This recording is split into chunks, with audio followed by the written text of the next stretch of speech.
Hello friends, मैं self Ayurveda student और आचार्य चरक का स्मरण करते हुए आज का सेशन शुरू करते हैं। आज हम लोग सूत्र स्थान के चैप्टर 29 जिसका नाम 10 प्राणायतनीय अध्याय है उसको पढ़ने जा रहे हैं। ठीक है, तो चैप्टर शुरू करने से पहले थोड़ा इंट्रोडक्शन देख लेते हैं। इंट्रोडक्शन यह है कि जो सूत्र स्थान का 29 चैप्टर एंड 13 चैप्टर है, इन दोनों को संग्रह द्वय कहा जाता है।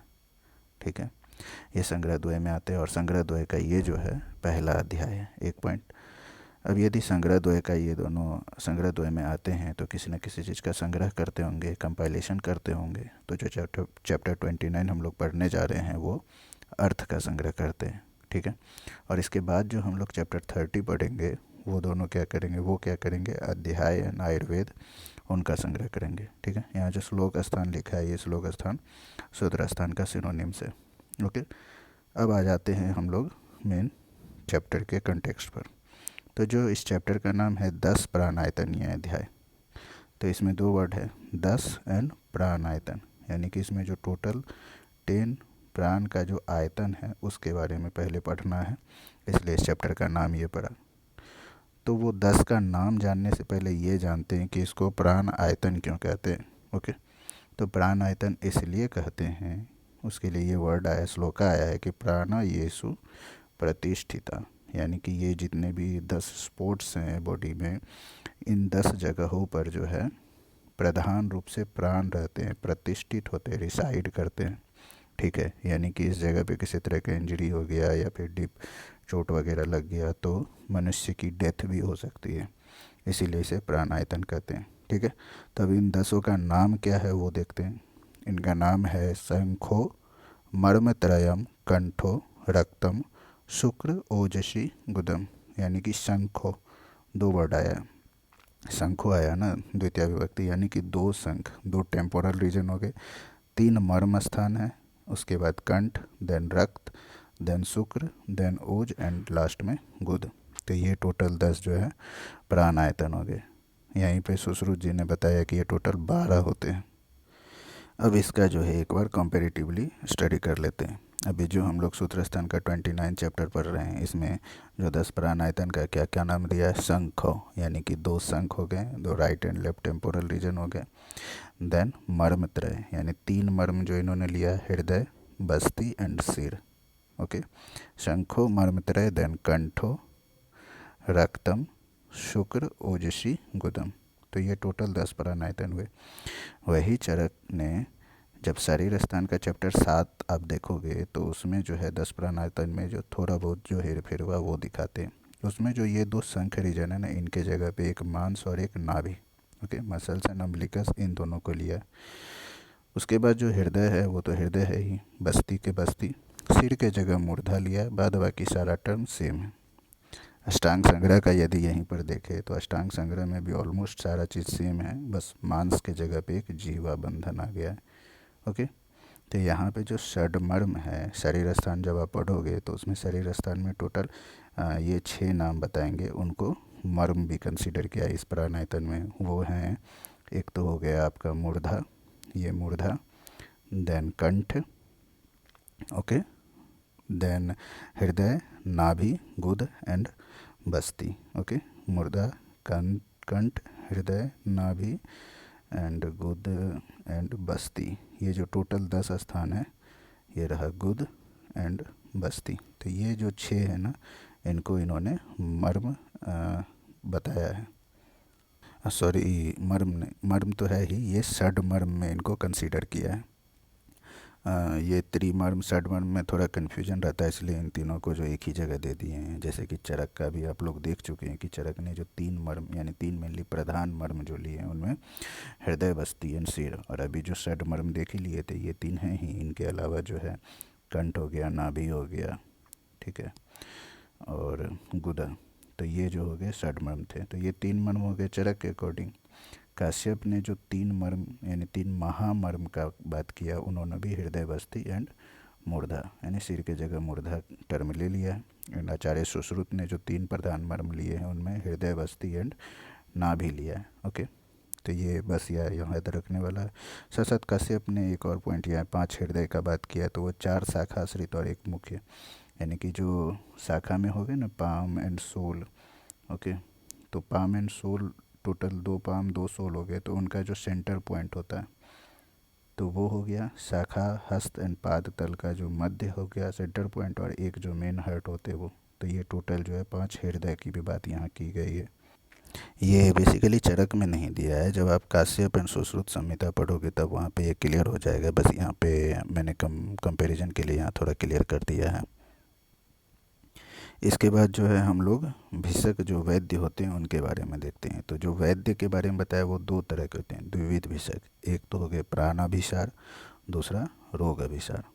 प्राण अभिसार हो गए जो प्राण को बचाने वाले होते हैं, रोग अभिसार जो हुए वो रोग को लाने वाले होते हैं, यानी कि प्राण नाश करने वाले होते हैं। तो इसमें रोग अभिसार क्वैक्स हो गए एंड प्राण अभिसार क्या हो गए, सेवियर्स ऑफ लाइफ।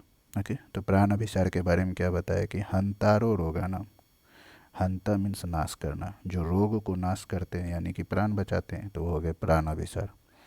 एंड जो रोग अभिसार हैं उनके बारे में क्या बताया है कि हंतारा प्राणानाम, यानी कि ये प्राण नाश करते हैं, यानी कि रोग को लाते हैं, रोग को और भी बढ़ाने वाले होते हैं, इनडायरेक्टली प्राण को नाश करने वाले होते हैं। ठीक है, तो स्टार्ट करते हैं सबसे पहले प्राण अभिसार से। तो प्राण अभिसार वैद्य के बारे में क्या वर्ड आया है, उनके गुण के बारे में बेसिकली बताया, उनके लक्षणों को। तो उनमें ये सारे गुण होने चाहिए, ऑलमोस्ट ये 5 लक्षण हैं। तानी इंद्रियानी विज्ञानम चेतना हेतु आमयान जानियते यह स प्राणाभिसार, यानी जो 5 वर्ड आए हैं इन सभी को जानने वाले जो वैद्य होते हैं, इन सभी गुणों से जो संपन्न होते हैं वो प्राणाभिसार वैद्य होते हैं। तो वो कौन कौन है, जो फर्स्ट वर्ड तानी आया है ना, वो बेसिकली आया जो 10 प्राणायतन जो भी ऊपर पढ़े उनके लिए, यानी कि जो वैद्य इन 10 प्राणायतन को जानते हैं, देन इंद्रियों को जानते हैं, देन विज्ञान, विज्ञान बेसिकली यहाँ पे क्या हो गया, शास्त्र आयुर्वेद, इन सभी को जानते हैं। देन चेतना का जो हेतु यानी आत्मा है, इनको जानते हैं। और एट लास्ट आय आम्य यानी कि रोगों को जानते हैं। तो इन 5 चीज़ों का जानने वाला, इन सभी गुणों से संपन्न जो वैद्य होते हैं वो प्राणाभिसार वैद्य होते हैं, वो प्राण को बचाने वाले वैद्य होते हैं। यहीं पर मैं प्राणाभिसार वैद्य का एक और पॉइंट कवर कर दे रहा हूँ, जो कि सूत्रस्थान के चैप्टर 9 का श्लोक नंबर 18 जो खुड्डाक चतुष्पाद अध्याय है, उसमें प्राण अभिसार वैद्य के लक्षण के बारे में बताया गया है। तो उसके अकॉर्डिंग प्राण अभिसार वैद्य में ये 4 गुण होने चाहिए। ठीक है, एक तो वो शास्त्र का अध्ययन करने वाले हो, यानी शास्त्र जैसे भी हमारे लिए संहिता हुए, साथ साथ शास्त्र के अर्थ को समझना भी उनको अच्छे से आना चाहिए।